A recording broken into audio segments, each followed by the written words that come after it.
అందరికీ నమస్కారం. కేంద్రంలో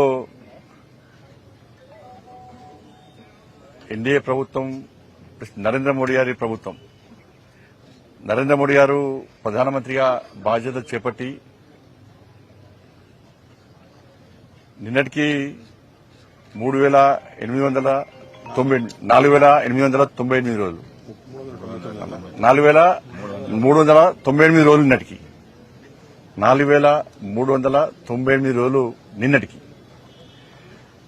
ఇది దాన్ని గతంలో నెహ్రూ గారు ప్రధానమంత్రిగా ఉన్నప్పుడు కూడా సేమ్ ఇన్ని రోజులు ఈ దేశాన్ని పాలించారు. దాన్ని అధిగమించి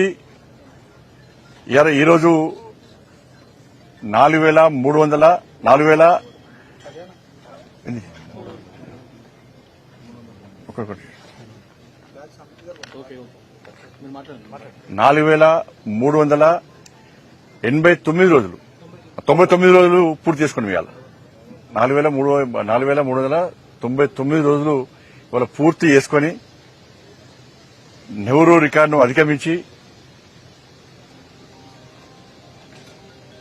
ఇవాళ ముందుకు సాగుతున్న తరుణంలో దేశవ్యాప్తంగా ఒక పండుగ వాతావరణం. ప్రజలందరూ కూడా స్వచ్ఛందంగా ఇవాళ అన్ని దేవాలయాల్లో ఇవాళ పూజలు, అర్చనలు, ఆరతులతోని ఇవాళ పూజలు నిర్వహిస్తా ఉన్నారు. దానిలో భాగంగా కరీంనగర్ లో కూడా ఈరోజు ఉదయం నుంచి కూడా అన్ని దేవాలయాల్లో పూజలు నిర్వహించడం జరిగింది. ఈరోజు మహాశక్తి దేవాలయంలో కూడా కుంకుమార్చన పూజలు కూడా నిర్వహించడం జరిగింది. ఆరతి, అర్చనలు నిర్వహించడం జరిగింది. గతంలో నెహ్రూ ప్రభుత్వంలో అవినీతి, అరాచకం, అసలు అభివృద్ది జాడలేని ప్రభుత్వం అప్పుడు.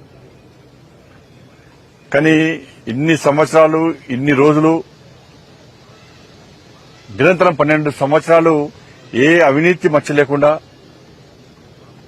దేశాన్ని అభివృద్ది చేసేటువంటి ప్రధానిగా ఉన్నటువంటి నరేంద్ర మోడీ గారికి నిండు నూరేళ్లు ఆయురారోగ్యాలు అందించాలని చెప్పి ఆ అమ్మవారిని వేడుకోవడం జరిగింది. అందరం కూడా కోరుకుంటున్నాం వారు నిండు నూరేళ్లు ఆయురారోగ్యాలతో ఉండాలని చెప్పని. 2047 వరకు వారు ప్రధానిగా నిరంతరం కొనసాగాలని చెప్పి ఇవాళ ప్రతి భారతీయ జనతా పార్టీ కార్యకర్తతో పాటు ప్రతి భారతీయుడు కోరుకుంటున్నటువంటి ఒక అద్భుత సందర్భం ఇది. ఎందుకంటే ఈ దేశంలో 25 కోట్ల మందిని పేదరికం నుంచి ముందు బయటకు తీసుకొచ్చినటువంటి వ్యక్తి. జన్ధన్ ఖాతా విషయంలో గానీ, మరుగుదొడ్ల నిర్మాణం విషయంలో గానీ, నేషనల్ హైవేస్ గానీ, రైల్వేస్ గానీ, ఎయిర్వేస్ గానీ, గ్రామాల అభివృద్ది గానీ, కార్పొరేషన్, మున్సిపల్ అభివృద్ది గానీ, ఇవాళ అనేక సంక్షేమ పథకాలు గానీ, ఇవాళ చిట్ట చివరి వ్యక్తి కూడా సంక్షేమ పథకాలు అందేటువంటి ఒక అంత్యోదయ సిద్ధాంతంతో ముందుకు సాగుతున్నటువంటి వ్యక్తి ఇలా నరేంద్ర మోడీ గారు.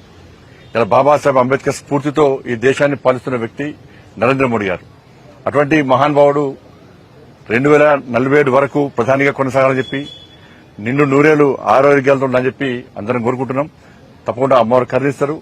నరేంద్ర మోడీ గారు ఇంకా ఈ దేశాన్ని శక్తివంతమైన భారతదేశంగా, వికసిత్ భారత్ లక్ష్యంగా ముందు పోతున్న సందర్భంలో దాన్ని విజయవంతం దిశగా ముందుకు సాగుతారని చెప్పి ఆ సందర్భంగా వారికి మంచి శక్తిని, సామర్థ్యాన్ని ఇదే విధంగా కొనసాగించాలని చెప్పి, ఆయుర ఆరోగ్యాలు అందించాలని చెప్పి అమ్మవారిని పెట్టుకుంటున్నాను. అందరికీ నమస్కారం.